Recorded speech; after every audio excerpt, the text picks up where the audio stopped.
Hello， 大家好，我们是草泥汉堡，今天为大家带来搞笑的美漫新不在家第12集。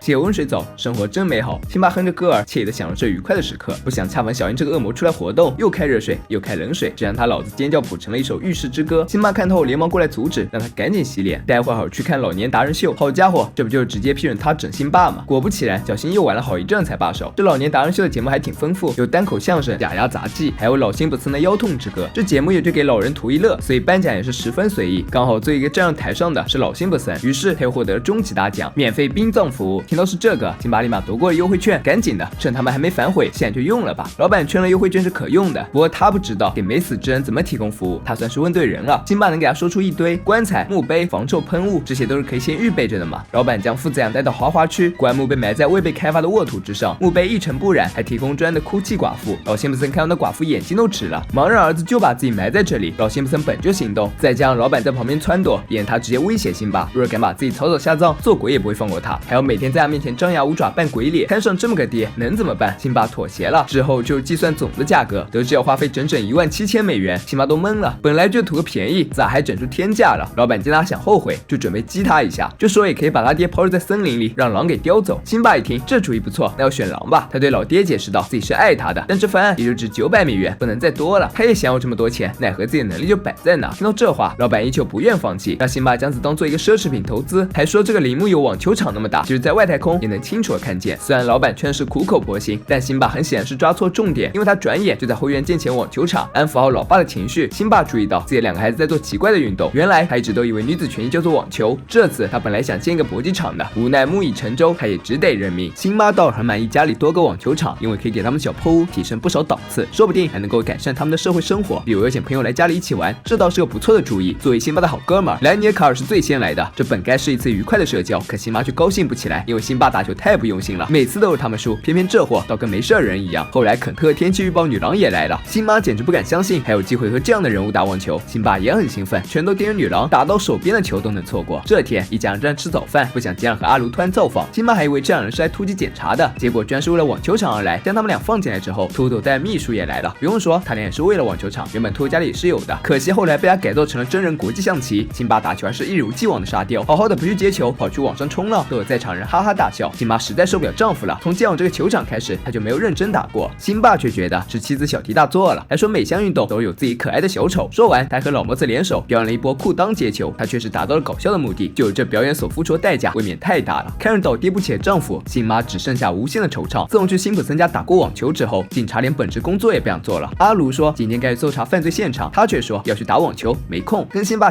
打球就是他的快乐源泉，对他来说，那对夫妻比戴手铐的犯人还容易制服。他们显然没有想到，当事人也在这座超市，刚好这里牧师和他妻子也来到了这里。牧师妻子最是八卦，自然没有放过这个背后吐槽的机会，说辛家夫妇很享受被羞辱的过程。这还不算完，斧头男也加入了进来，表示更可悲的是，他们永远不知道自己被嘲笑了。辛巴作为偷听全过程当事人，不用说也知道他心里很不好受。他让这件事告诉辛巴，说他们家已经沦为了全镇人的笑柄。本以为拥有网球场能够得到别人的一点尊重，不曾想反倒成了被嘲笑的理由。看辛巴那满不在乎的样子，辛巴更生气了。他觉得主要原因就是辛巴没有认真对待。为了安抚愤怒的妻子，辛巴表示自己一定会勤加练习，不练到手肘青肿绝不罢休。辛巴确实努力练习了，可能就真的没有天赋吧。手臂一甩，球拍又插进了网球机里，一颗颗就像天女散花一样喷射而出，还将一个正在手术的病人送上了西天。这天，辛巴兴冲冲回到家，说自己已经找到证明不是失败者的方法了，那就和辛巴一起参加混双锦标赛。好家伙，拍子握不住就敢报名比赛。辛巴让妻子不用担心，明天才比赛，可以趁着现在时间多加练习。然后一拍子下去，直接把裤子挂在辛巴头上。从某种意义上来说，这动作也挺高难度的，就穿裤衩也抱在院子里乱晃。将球拍交给儿子后，辛巴就进屋了，不想这一进去就再也没有出来过。辛巴也不跟他计较，毕竟小新技术可比他爸好太多了。辛巴歇够了，就出来看母子俩，谁知这两人忙着打球，根本就不理他。辛巴也很自觉的没有再碍眼，回房准备比赛的衣服了。第二天，辛巴换好了衣服准备出发，不想遇到同样穿戴整齐的小新。辛巴打趣儿子说他穿这身衣裳好像也要去打比赛似的。小新淡定的回道，他确实要去比赛，而且已经有了搭档，这个人就姗姗来迟的辛妈。辛巴暂时不敢相信，明明是他们夫妻的事，怎想被这小子横插一脚，但这是辛巴的选择，他也阻止不了，就只能眼睁睁看着一大一小离开了家门。为了泄愤，这货还把辛巴的车窗玻璃给砸碎了。回到家的时候，母子俩一人抱了一个奖杯。经过这次合作，他们的默契又更进了一步，都表示要将奖杯放在壁炉架上。有人欢喜有人忧，被临时抛弃的辛巴现在无比愤怒，面对妻子千言的抱歉，他只想说莫挨老子。辛巴好言好语，说自己只想赢一次，千万别认为这伤害他作为男人的自尊。好家伙，他不说辛巴想不到这一层，然后他整人就更加难受了。这时小新过来劝说老爸，说他们的配合很好，还受邀去阿克慈善会上比赛，如此一来他们就可以永远摆脱傻子称号了。谁知辛巴根本不在乎会不会被叫傻子，他在乎的只有他自己的快乐。说完他又哭哭啼啼的跑上楼了。母子俩的背叛让辛巴心灰意冷，无奈之下只能将一切苦楚向辛小妹倾诉。我被年轻加大版的我取代了。将老爸的话分析后，辛小妹得出他只是心中的俄狄浦斯情节在作祟，俄狄浦斯杀他的父亲，却是他妈妈，在辛巴的心里感受到来自小新的威胁，但其实这一切都只是他的错觉罢了。虽然辛小妹的本意是宽慰辛巴，不想却起到了反效果，而且辛巴还觉得这女儿太没有危机意识了。听到他这话，辛小妹也不想再搭理他了。晚上辛巴做了一个梦，梦里自己的妻子和儿子坐在沙发上，妻子夸赞小丈夫比自己的第一任丈夫帅成千上万倍。小新假意谦虚道，或许我的外表是好看些，但他才是真正的模范丈夫。竟以为去断头台制造厂只是为了玩，不曾想那里才是枪杀他的最佳地点。辛巴从噩梦中惊醒，看墙上的小新照片，吓得更惨了。不过转而他又露出了邪恶的笑容，等着吧，我会让你生不如死的。第二天，辛巴找到辛小妹作为混双搭档，还让女儿朝着妈妈和哥哥的立牌击球。辛小妹被吓坏了，她并不想为了伤害妈妈而参加比赛，可她经不住辛巴的劝说，只得开始打球。刚把辛巴的立牌击倒，就被当事人抓包了。辛巴的愤怒引起辛巴的反击，辛巴的反击又导致小新的嘲讽，小新嘲讽让辛小妹开始下场。最终这对母女俩正式开战了。辛小妹像是嘲讽技能点满，直接讽刺辛巴，打反手像是生了锈的铁门，战火弥漫到家庭生活的方方面面，就连吃饭的时候，两队人马都免不了相互攻击。终于到正式比赛那天，都这时候了，夫妻俩还在拌嘴，跟两小学生似的。你们要输？不，你们才要输。比赛开始前，阿克介绍两位网球界的神话——威廉姆斯姐妹花。辛巴听到后，立刻萌生出了一个点子，他坐到姐妹俩中间，说自己要找个新的混双搭档。得知这人不仅要抛弃自己的女儿，其目的还是为了跟妻儿对着干。两姐妹立刻表示出了对辛巴的鄙视，但这家伙是谁呀？也不管人家愿不愿意，直接就拉起一个上台了。专业人士下场了，母子俩当然毫无还手之力。对这不公平的待遇，辛巴立刻表示不服。通过交涉，裁判允许他将那对姐妹的另一个换上台。然而这是混双，如果队友不够强，那么专业球员实力再强也难以发挥，所以辛巴